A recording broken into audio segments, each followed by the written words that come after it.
So one of the big problems that people that undergo a total hip replacement have is that they will go through physical therapy, they'll regain their range of motion, they'll regain their strength, but they'll still hang on to a significant limp. They walked with this pattern for so long that the pattern becomes ingrained in their brain and it's difficult to train it away. These 4 drills I have found to help people get over this poor gait pattern that develops secondary to walking around with an arthritic hip for a long time. The first one is called a wall triple extension. You're just going to lean against the wall with your hands underneath your shoulders, tighten up your middle. You're going to come up on your toes so your heels are off the ground. Keep the right ankle, knee, and hip extended. Keep the spine in a neutral position and just lift the other leg up and just hold that position for 10 seconds. Switch around and then perform it on the other side.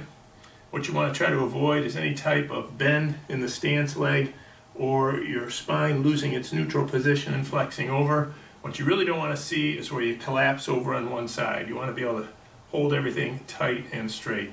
Do about 5 of those on each side. Next one I do is some step-ups to a single leg stance. When you do your step-up, you want to have the other leg back at least 1 foot length, so you're striding forward and then up. You're going to pull yourself up into single leg stance, balance, and then step back down. Try to maintain that balance for 3 to 5 seconds. Try to get full extension, ankle, knee, and hip on that side. You don't want to have that knee bent. Get 10 of those on each side. As you get better at the step up, try moving to a higher and higher step. Somebody with legs my length would build up to a 12-inch box. Most folks can do something on the height of a household step, which is usually about 8 inches.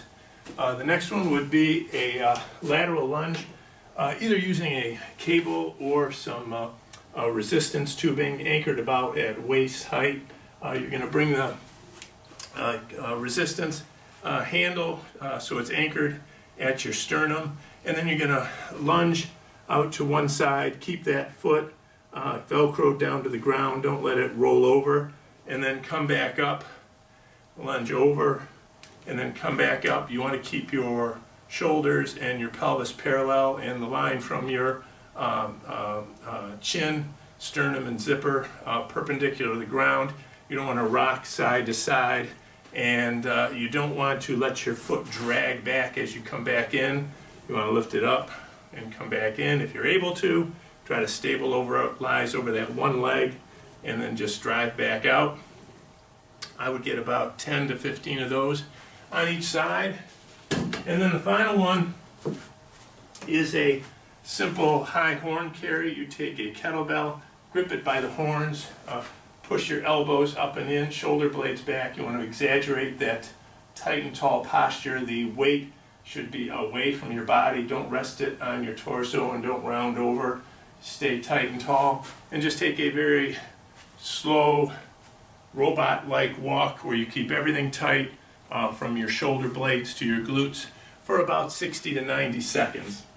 The weight you use is going to just vary based on how much weakness you have. I think most men should be able to build up to a 35 or a 40 pound weight. Most gals should be able to use a 20 to 25. So if you're getting back to walking with a total hip replacement, give those a try and let me know how you do. Thank you for watching.